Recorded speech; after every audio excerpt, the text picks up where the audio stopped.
Hello, Heidi Lynn from Harnessing Life here. Today I'm going to be focusing on, this is the verbal abuse section, if you will, of these videos that I'm doing. And in a previous video about verbal abuse, I talked about neurogenesis and neuroplasticity, and I want to focus a little bit more on those today. So some of it's going to be a little technical, but I'm not a neurosurgeon, I'm not a neuro expert of any kind, but I think it's important to understand how our brain works so that we can work with our brain. Okay, so these are two very important things for trauma, especially. Now, just very briefly, neurogenesis is the process by which neurons or nerve cells are generated in the brain. And neuroplasticity is the change in neural pathways and synapses that occur due to behavior, environment, or neural process. So basically, it's your brain restructuring itself and healing itself, which is amazing. And there's things that science can measure and can, as they are, looking into these things. This is a kind of a new part of medical investigation and medical research. Newer, with medicine, new is like 100 years. But this is new for sure, like in the last 20, 30 years, that they've been looking into these different parts of the brain, right, and how it regenerates itself. So first, you can do a little more research if you want, but I'm just going to talk about how you can increase neurogenesis and how you can increase neuroplasticity. Neurogenesis, so let's start with that one. There's a hormonal growth factor that science and medicine has tracked. It's called BDNF, which is brain-derived neurotrophic factor. I don't really know what that exactly is for, but it's called BDNF. And this hormonal growth factor has a lot to do with how your mind restructures itself, okay? The things so you need more BDNF, right? You need to be producing BDNF in order to help your brain restructure faster and have more quality. So the things that increase BDNF are diet, not dieting, but the things that you eat. I know nowadays there's kind of this huge hype around organic and say what you will about that, but eating healthy literally changes the molecules in your brain. So please take that into consideration. You need fresh fruits and vegetables, raw fresh fruits and vegetables. Also, specifically, curcumin, which is the active ingredient in turmeric. You can find curcumin in other things, but in turmeric it has a bioavailable amount of curcumin, which is what your body can actually take it and use it in its brain. So eating turmeric helps.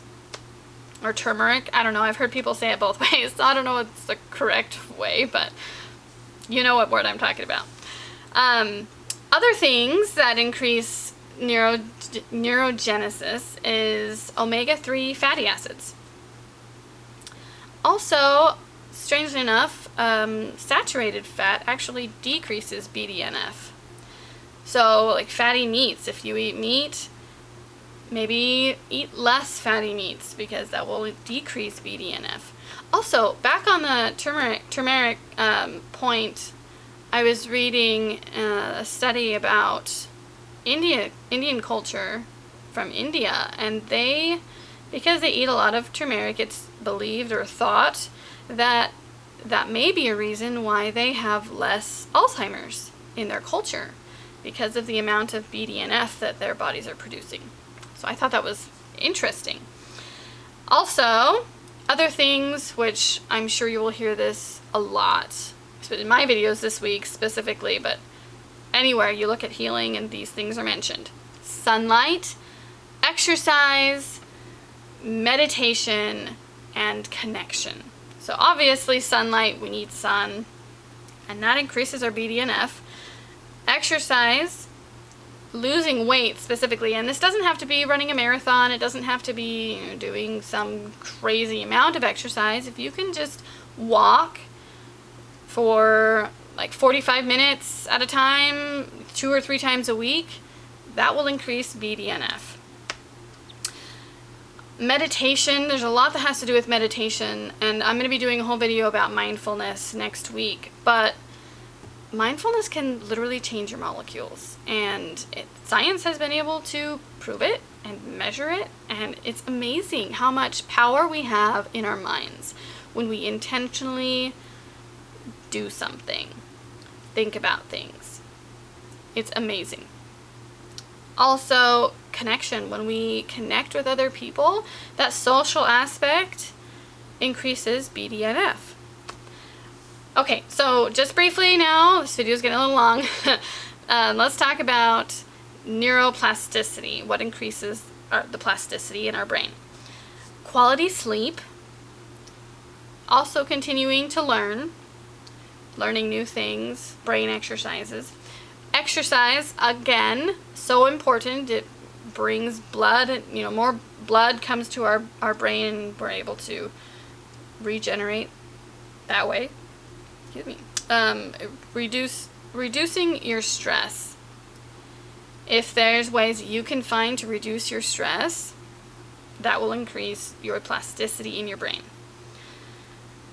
Also, doing things that you have motivation for. When you have motivation and focus with something that you're doing, like maybe it's a new hobby or something that you just love that you haven't done for a long time, pick it back up and you have motivation and focus, that alone increases your BDNF. That alone increases your neuroplasticity. Also, I thought this was interesting, reading a novel, fiction, has been shown to increase the plasticity in your brain. So there you have it. Neurogenesis and neuroplasticity. If you want to do some more research, look it up on Google. There's a ton of scholarly articles and a ton of blogs and other information from different medical websites as well. And there's a lot of information out there, and it's a really fascinating part of medical research right now, and I think it really helps to understand all of this, so as you work with your brain and your body, that you can understand what you're doing and how to do it, and do things that will really speed up the process, so to speak. So I hope you learned something in this video, and feel free to like it and share it so we can spread awareness, and I'll see you in the next. Take care.